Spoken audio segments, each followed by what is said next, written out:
This is a detailed and nuanced dive into a highly contested topic in worship music. In short, should we, as Orthodox Christians, sing music associated with poor theology, like Hillsong and Bethel? For those uninterested in the long and nuanced answer, the short answer I have come to is no. However, this gets into ideological, philosophical, and theological interpretation that I believe is absolutely crucial to understanding this topic in an informed and charitable way. Understand that those who disagree may have a very good and faithful reasoning for their view. This topic is also broader than it seems, and a simple yes or no answer really does not do it justice. In this video, I will make the case that the issue is more than a matter of taste, but a matter of conscience. For those who think these songs are okay to sing, expecting others to align with your views may violate their conscience, and thus lead them to stumble in their own walk with Christ. For those who believe we should not sing these songs, there is a tendency to vilify those who believe it is a freedom. Because of this, I encourage everyone to honestly and curiously try to understand the opposing view. First of all, I want to lay out the framework for the discussion. The ultimate question here is not whether or not Hillsong, Bethel, and other megachurches like them are preaching errant theology. That, we will already presume, is established for brevity's sake. We're also not talking about whether or not the songs that they produce are theologically sound. Some of them are, some of them aren't. We're going to focus on the ones that are theologically sound for discussion's sake. There's an aspect of that, but these churches and their music are merely the most prevalent examples of this problem. The broader question here is, can a song with orthodox theology be dismissed simply because of its association to certain people or groups? To put it even more broadly, can a product be objectively bad because of association to a bad person or thing? For the purposes of this discussion, because this is a channel about Christian music, we will focus on praise music and Orthodox teaching, using the specific examples of Hillsong and Bethel to represent a broader group of anathema teachers. So we have our question. Can music with Orthodox lyrics be dismissed simply because of association? You might have a gut feeling that has already answered this question. However, let me give you a couple of real-world applications that show that this is more complicated than we initially believe. Horatio Spafford, the author of It Is Well With My Soul, preached universalism and denied hell towards the end of his life. Although this was well after he wrote the famous hymn, it could be argued that the hymn is the product of an unorthodox theologian, and therefore should not be sung. I don't personally know anyone who would take this view about this song, but it is prevalent among some circles. If you believe that leaning towards universalism later in life disqualifies one's life of ministry, we may have to seriously evaluate the teachings of Billy Graham and the many thousands who came to faith through his ministry. We can see that this can get very extreme very quickly. On the other hand, consider the Israeli National Orchestra, which refused to perform certain works of Wagner because of associations to the Nazi Party, which often would use Wagner melodies as German nationalist anthems. To deny that performing Wagner in that setting would be objectively traumatizing to survivors and victims of the Nazi terror on the Jews would be naive. However, there's nothing objectively harmful about the notes used to compose it, and Wagner himself was composing before the Nazi regime. There are not even lyrics to most Wagner pieces. The mere association of a piece of music can infuse intense and objective harmfulness onto an otherwise harmless piece of music.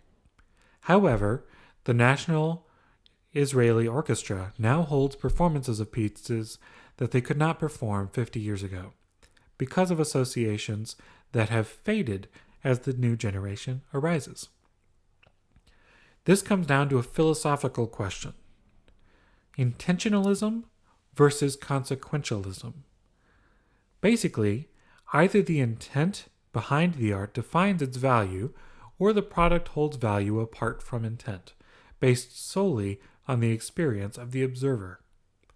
When judging goodness or badness of a song, one person may be leaning towards intentionalism, while the other leans towards consequentialism. For the hymn, "It Is Well," the intentionalist may need to know what Spafford's intent was and whether his unorthodox theology later in life influenced the hymn in any way. For the consequentialist, the hymn would stand alone on its merits and the merits of its lyrics, with no regard for who wrote it or what they believed. For those two opposing views, if they were to discuss this, they would continue to talk past one another, even if everything they believed apart from this was exactly the same. Although I want to respect both positions and recognize that there is a difficult balance in real-world situations, I want to make the case that consequentialism is the more logically sound approach. First of all, to discount an idea because of where it came from is a logical fallacy, called the genetic fallacy. If we do this about art, it is no different than doing it about a formal argument in a debate.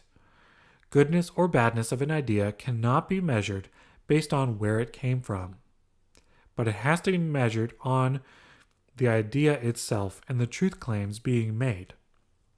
Similarly, a song cannot be deemed good or bad because of who wrote it, but based on the quality and truthfulness of the lyrics.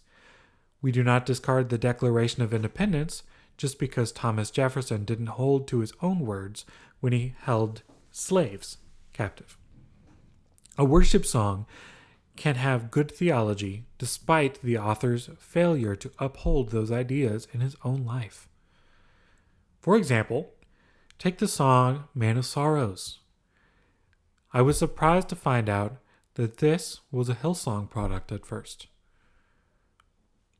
because every single lyric in it is scripturally truthful. On top of that, it is substantive. It describes the passion of Christ through language taken straight out of Isaiah 53. The lyrics are poetic and potent, especially phrases like "to reconcile the very ones who nailed him to that tree." The melody is well constructed and beautiful. This is, based on all of our Western standards of songwriting and based on biblical exegesis, a good song. Its only flaw is that it is associated with Hillsong.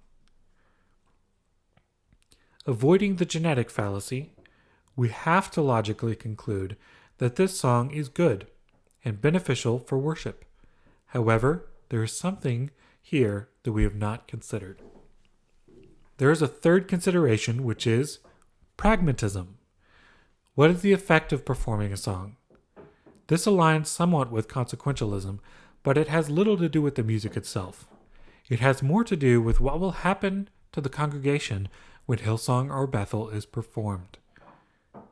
There can be a strong emotional connection, such as the connection people have to the song Oceans.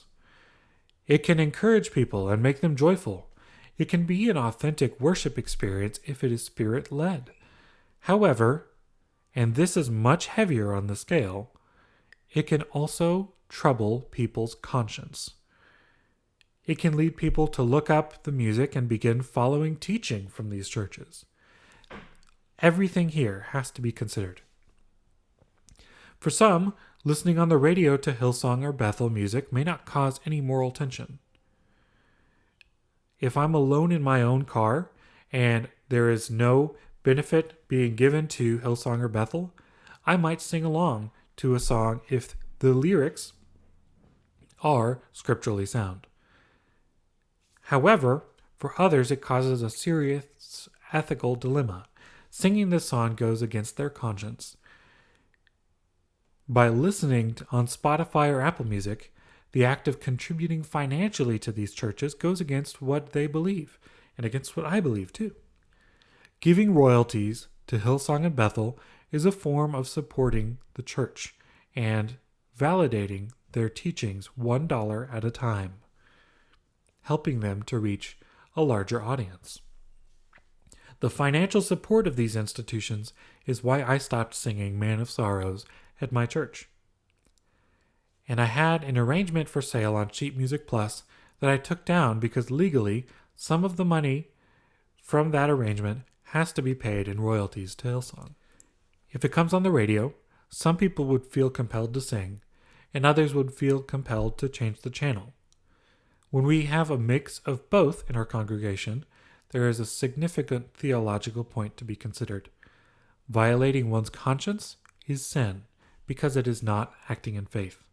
This is glaringly apparent in 1 Corinthians 8 and Romans 15 when it's talking about meat offered to idols and the brother with the weaker conscience.